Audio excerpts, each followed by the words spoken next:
सरकार paper leak के खिलाफ संसद में कड़े कानून वाला बिल तो ला ही रही है, वहीं प्रधानमंत्री नरेंद्र मोदी ने एक बार फिर एक वीडियो संदेश जारी करके हाई पावर टास्क फोर्स गठन का ऐलान किया। अब इसमें कौन कौन है वो आप देख लें।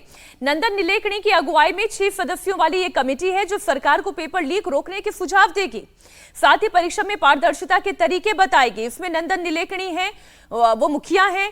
इसके अलावा आईआईटी मद्रास के डायरेक्टर, पूर्व शिक्षा सचिव, लॉजिस्टिक एक्सपर्ट, ये तमाम इंपॉर्टेंट नाम इसमें शामिल है, जिसमें इसरो के पूर्व चेयरमैन का भी नाम, एस सोमनाथ का नाम, और तपन टेका जो कि आईबी हेड रह चुके हैं, उनका भी नाम शामिल है। बिल्कुल, तो ये कमेटी ओवरऑल एक बड़ी कॉम्प्रिहेंसिव सी कमेटी है। अलग अलग तरह के वेरिड एक्सपीरियंस वाले लोग हैं, एजुकेशन के एक्सपीरियंस के लोग हैं, लॉजिस्टिक्स के, जो इंटेलिजेंस के लोग हैं, और जो एजुकेशन से जुड़े लोग हैं। ये इनका एक्सपीरियंस इसमें कैसे काम आएगा, ये देखिए। जो आईआईटी मद्रास है, जो जेई की परीक्षा होती है एडवांस की, वो कोई ना कोई आईआईटी कंडक्ट करता है, और आज तक देखिए कितना स्मूथली वो हर बार परीक्षा होती है, उसमें भी लाखों छात्र अपियर होते हैं।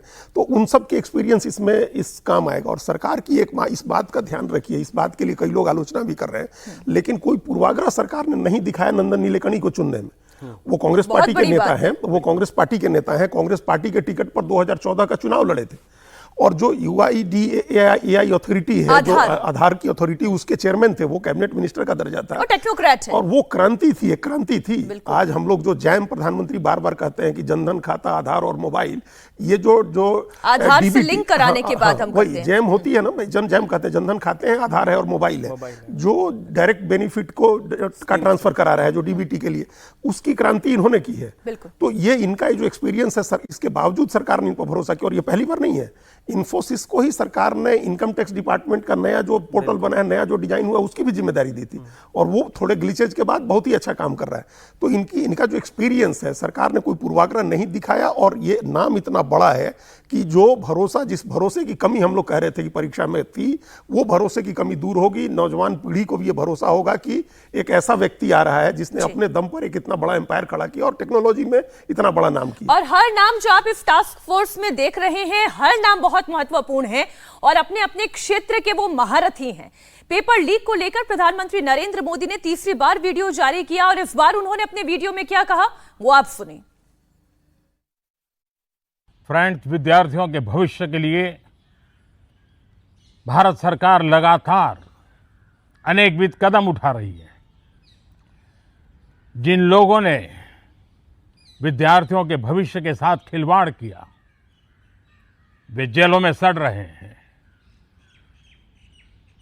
हमने फास्ट ट्रैक कोर्ट बना चुके हैं। हम पार्लियामेंट के अंदर भी कठोर कानूनों के प्रावधान के साथ नया कानून बनाने की दिशा में भी आगे बढ़ रहे हैं। लेकिन हमें भविष्य के लिए सोचना है। हमारी परीक्षा पद्धति विश्वस्त हो, हमारी परीक्षा पद्धति ट्रांसपेरेंट हो, हमारी परीक्षा पद्धति में सबसे ज्यादा अब टेक्नोलॉजी का उपयोग हो।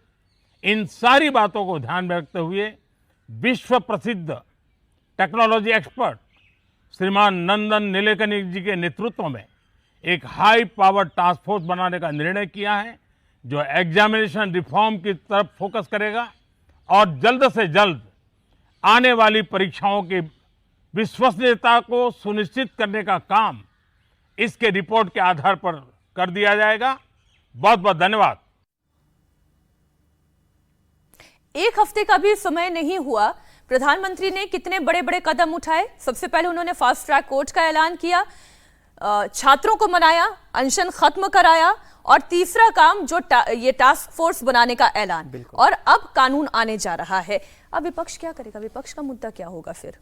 नहीं, देखिए, सबसे बड़ी बात है कि अभी तक जो छात्रों के बीच में और सरकार के बीच में जो ट्रस्ट डेफिसिट था, उसको बहुत ही बखूबी एड्रेस किया गया है। कि उसमें पहली बात तो यह है कि डायरेक्टली संवाद कर रहे हैं, एड्रेस कर रहे हैं, और जिन लोगों को लाया गया है उनका बीजेपी या संगठन से कोई जुड़ाव नहीं है। यहाँ पे उनके बोनाफाइड्स को देखा गया, उनके अपने एक्सपर्टीज को देखा गया और लाया गया, और ये वो लोग हैं जिनका पब्लिक स्फीयर में पहले से अपना इंपॉर्टेंस है। तो इस नाते विपक्ष अब परीक्षा पद्धति पे, पहले जो हुआ सो हुआ, लेकिन अब सवाल है कि आगे जिस तरह के स्ट्रक्चरल रिफॉर्म की बात यहां भी हम लोग कर रहे थे, और हर कोई चाहता था कि इसमें आप एक स्ट्रक्चरल रिफॉर्म करें, नीजर्क रिएक्शन ना करें। तो इसमें निश्चित तौर पे केवल आईआईटी का और बाकी अनुभव ही नहीं, पूरे बाकी कंट्रीज में भी, यूएस वगैरह में जो एग्जाम सक्सेसफुल हो रहे हैं, तो वर्ल्ड में जो बेस्ट प्रैक्टिसेस हैं उनको लाया जा रहा है और वो टाइम बाउंड लाया जा रहा है। इस मुद्दे पे विपक्ष सरकार को नहीं घेर सकता। अब विपक्ष के घेरने की तैयारी कहीं और जा रही है, जो राहुल गांधी जी के लेटर में दिख रही है कि भाई आपने पेलेट गन्स कैसे यूज किए, लेथल वेपन कैसे यूज किए। तो अब उनका जो उन्होंने गृह मंत्री अमित शाह को पत्र निश्चित तौर पे कम से कम इस मामले में एक छात्रों के नजरिए से देखें तो ये कदम देर आए दुरुस्त आए वाली कवायद है, और ऐसा होना चाहिए था पहले, लेकिन अब हो रहा है। तो निश्चित तौर पे मान के चलिए कि सबको उम्मीद है कि अगर ये सफल हो गया तो भारत की परीक्षा प्रणाली विश्व स्तर पे सबसे उत्कृष्ट ढंग से होने वाली परीक्षाओं में एक मानी जाएगी।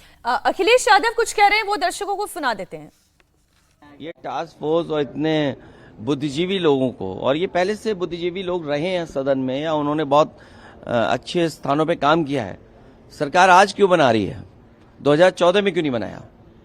और अगर जो 2014 से बने होता तो देश हमारा विकसित और जल्दी हो गया होता। अभी इंडिया गठबंधन के लीडर्स की बैठक है, मेरी जानकारी में नहीं आया है अभी बैठक के बाद आपको बता देंगे। एक और सवाल है, असदुद्दीन ओवैसी कह रहे हैं कि समाजवादी पार्टी दरवाजा खोले उनके लिए उत्तर प्रदेश में, वो आना चाहते हैं बाद में पछताएं नहीं। आप दरवाजा नहीं खोल रहे हैं? क्या चीज? बाद में देखिए, पछताएं नहीं। किसी से उलझो मत, किसी से उलझने की जरूरत नहीं है। जो रास्ता हम लोग चल करके आ रहे हैं उसी रास्ते पे चलेंगे। पीडीए, सामाजिक न्याय के राज की स्थापना, संविधान के तहत हक और सम्मान दिलाना, उसी रास्ते पे हम लोग चलेंगे। और अभी बीजेपी को हराया भी हम लोगों ने। अभी जो गठबंधन है, जिस गठबंधन में हम सब लोग हैं, अभी तो बीजेपी को हराया और कितनी महत्वपूर्ण सीटें हराई हैं।